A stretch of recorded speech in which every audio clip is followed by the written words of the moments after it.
بسم اللہ الرحمن الرحیم۔ السلام علیکم۔ اسلامی قصے چینل کے ویورز کو اپنے چینل میں ویلکم کہتے ہیں۔ ویورز، آج آپ کے ساتھ قربانی کے فضائل و مسائل شیئر کریں گے۔ حضرت محمد صلی اللہ علیہ وآلہ وسلم نے ارشاد فرمایا، سب سے عظمت والی راتیں عید الاضحیٰ اور عید الفطر کی ہیں۔ حضرت محمد صلی اللہ علیہ وآلہ وسلم نے فرمایا، قربانی کرنے والے کو قربانی کے جانور کے ہر بال کے بدلے میں ایک نیکی ملتی ہے۔ حضرت علی رضی اللہ تعالیٰ عنہ فرماتے ہیں، نبی صلی اللہ علیہ وآلہ وسلم نے حکم فرمایا کہ قربانی کے جانوروں کی آنکھ اور کان اچھی طرح دیکھ لیں کہ کہیں ان میں کوئی عیب نہ ہو۔ قربانی کا گوشت تقسیم کرتے ہوئے انہیں ضرور یاد رکھیں جو کسی مجبوری کے سبب قربانی نہیں کر سکے۔ حضرت محمد صلی اللہ علیہ وسلم نے فرمایا، اللہ نے قربانی اس لیے قرار دی تاکہ مساکین اس کے گوشت سے سیر ہو سکیں۔ اگر ذبح کرتے وقت جانور اچھلنے کودنے سے کوئی عیب پیدا ہوا ہو، مثلاً ٹانگ ٹوٹ گئی، تو اس کی قربانی جائز ہے۔ میرے آقا کریم صلی اللہ علیہ وآلہ وسلم نے ارشاد فرمایا، جس نے عیدین کی رات یعنی شب عید الفطر اور شب عید الاضحیٰ طلب ثواب کے لیے قیام کیا یعنی عبادت میں گزارا، اس دن اس کا دل نہیں مرے گا جس دن لوگوں کے دل مر جائیں گے۔ فرمان مصطفیٰ صلی اللہ علیہ وسلم ہے، جو شخص ذو الحجہ کا چاند دیکھے اور وہ قربانی کرنے کا ارادہ رکھتا ہو تو اپنے بالوں اور ناخنوں میں سے کچھ نہ لے یعنی نہ کاٹے۔ نبی کریم صلی اللہ علیہ وسلم نے فرمایا، انسان بقرہ عید کے دن کوئی ایسی نیکی نہیں کرتا جو اللہ عز و جل کو خون بہانے سے زیادہ پیاری ہو۔ یہ قربانی قیامت میں اپنے سینگوں، بالوں اور کھروں کے ساتھ آئے گی، اور قربانی کا خون زمین پر گرنے سے پہلے اللہ کے ہاں قبول ہو جاتا ہے، لہٰذا خوش دلی سے قربانی کرو۔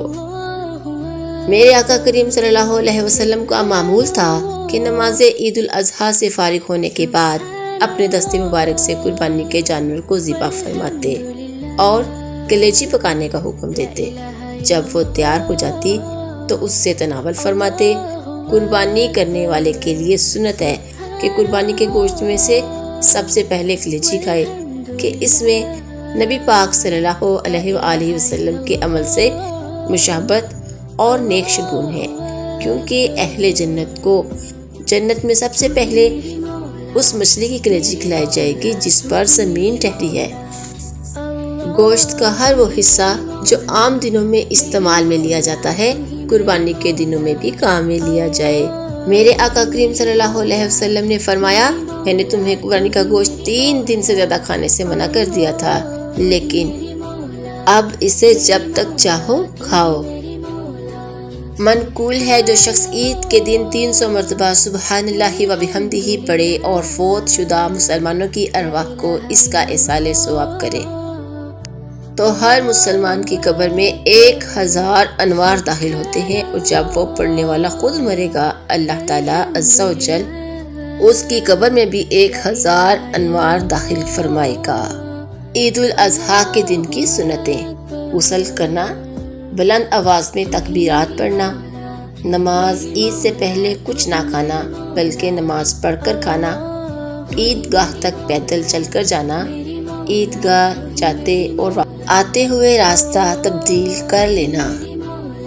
حضرت ابن عباس رضی اللہ تعالیٰ عنہ فرماتے ہیں کہ میرے آقا کریم صلی اللہ علیہ وسلم نے جانوروں کو آپس میں لڑانے سے منع فرمایا۔ فرمان مصطفیٰ صلی اللہ علیہ وسلم، عید کے دن قربانی میں خرچ کرنا اللہ عز و جل کو سب سے زیادہ محبوب ہے۔ گائے کے 7 حصے: حضرت جابر رضی اللہ تعالیٰ عنہ فرماتے ہیں کہ ہم رسول اللہ صلی اللہ علیہ وسلم کے ساتھ حج میں شریک تھے، اور 7 آدمی ایک گائے ذبح کرتے اور اس میں شریک ہو جاتے۔ اوجری کے اندر غلاظت بھری ہوتی ہے، اس کا کھانا مکروہ تحریمی ہے۔ اللہ تعالیٰ چاہتا ہے کہ میرا ہر بندہ ابراہیم جیسا بنے۔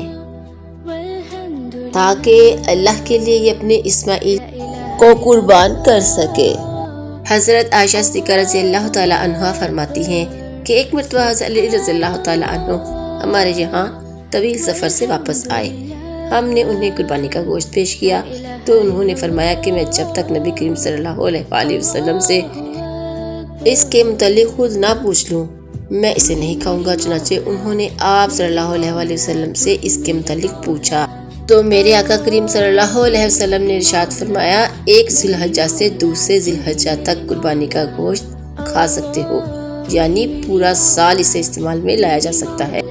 ارشاد باری تعالیٰ ہے، اور ہم نے تمہارے لیے قربانی کے جانوروں یعنی اونٹ اور گائے وغیرہ کو اللہ کی نشانیوں میں سے بنایا ہے، تمہارے لیے ان میں فائدے بھی ہیں۔ چنانچہ وہ ایک قطار میں کھڑے ہوں، ان پر اللہ کا نام لو، پھر جب ذبح کے بعد ان کے پہلو زمین پر گر جائیں تو ان کے گوشت میں سے خود بھی کھاؤ اور ان محتاجوں کو بھی کھلاؤ جو صبر سے بیٹھے ہوں، اور ان کو بھی جو اپنی حاجت ظاہر کریں، اور ان جانوروں کو ہم نے اسی طرح تمہارے تابع کیا ہے تاکہ تم شکر گزار بنو۔ اللہ تعالیٰ فرماتے ہیں کہ اللہ تعالیٰ کو قربانی کے گوشت نہیں پہنچتے، نہ ان کے خون، بلکہ اس سے تو تمہارے دل کی پرہیزگاری پہنچتی ہے۔ ویڈیو پسند آئے تو لائک، شیئر اور سبسکرائب کریں۔ اگلی ویڈیو تک کے لیے اللہ حافظ۔